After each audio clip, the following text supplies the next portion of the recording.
Bilan li l-Gżira ta' Tletolijiet tibbenefika aktar u aħjar minn fondi Ewropej, tnediet strateġija l-Għawdex għat 3 snin li ġejjin.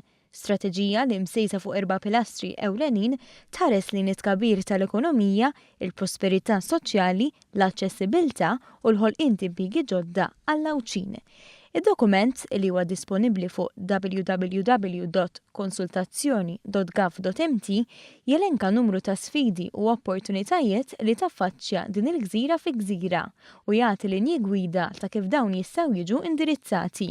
Il-Ministru għal-Għawdex Ġustin Karwana tenniet l-importanza li l-Lawċin ikollhom sem fid-deċiżjonijiet li jittieħdu biex jiġi assigurat li dak li għandu dritta li Għawdex jieħdu. Permezz ta' din l-istrateġija qed nidentifikaw il-prioritajiet għal-Għawdex illi ġew issetjati mill-Lawċin stess. Allura it-talbiet li ser ikunu qegħdin isiru għal proġetti u għal fondi ser ikunu skont din l-istrateġija li qed tkun maqbula minn qabel. Is-Segretarju Parlamentari għal Fondi Ewropej Aron Farrugia irrimarka kif preżentament Għawdex diġà jibbenefika minn 22 miljun euro fondi Ewropej għal proġetti infrastrutturali.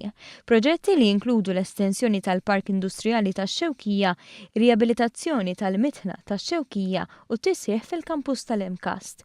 U deskriva d-dokument bħala mera tal-programm ta' ħidma tal-Gvern li ħares lejn l-opportunitajiet mill-aspetti soċjali, ekonomiċi u ta' aċċessibilità. Dan kollu importanti biex naraw, one, il-weaknesses u l-sfidi li Għawdex għandu, imma wkoll opportunitajiet li nistgħu nieħdu.